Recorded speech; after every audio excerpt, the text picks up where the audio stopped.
আসসালামু আলাইকুম। আপনাদের আরএম বার্তা সংবাদে স্বাগতম।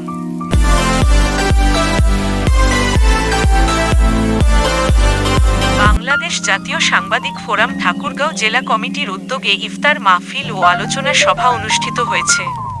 গণপ্রজাতন্ত্রী বাংলাদেশ সরকার কর্তৃক অনুমোদিত রেজিস্ট্রেশন নম্বর গভর্নমেন্ট সরকার এস 42-199/2018 বাংলাদেশ জাতীয় সাংবাদিক ফোরাম বিএনজেএফ এর ঠাকুরগাঁও জেলা কমিটির সাংবাদিক কল্যাণ ও মানবাধিকার সংগঠনের উদ্যোগে 2 এপ্রিল 22 রমজান রোজ মঙ্গলবার বিকালে পীরগঞ্জ উপজেলা কমিটির কার্যালয়ে এক আলোচনা সভা ও ইফতার মাহফিল অনুষ্ঠিত হয়েছে।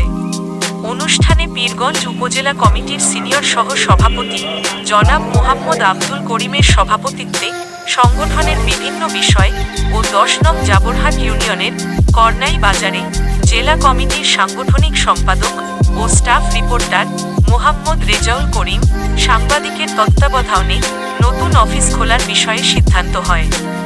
এই সময় আরও উপস্থিত ছিলেন ঠাকুরগাঁও জেলা কমিটির সভাপতি মাহফুজুর রহমান, ঠাকুরগাঁও জেলা কমিটির উপদেষ্টা জাহেদা খাতুন, সিনিয়র সহ সভাপতি কায়সার রেজা লাবণ্য, সহ সভাপতি বকুল কুমার রায়, সাধারণ সম্পাদক মোশাররফ হোসেন, জেলা সাংগঠনিক সম্পাদক রেজাউল করিম, সহ সাংগঠনিক সম্পাদক আবু তারেক বাঁধন, আইন বিষয়ক সম্পাদক শামসুজ্জোহা, সহ সাংস্কৃতিক সম্পাদক পারভেজ হাসান, প্রচার সম্পাদক পয়গাম, সহপ্রচার সম্পাদক রানা, পীরগঞ্জ উপজেলা কমিটির সদস্য মোস্তাফিজুর রহমান, আবু বক্কর সিদ্দিক সহ আরও অনেকে।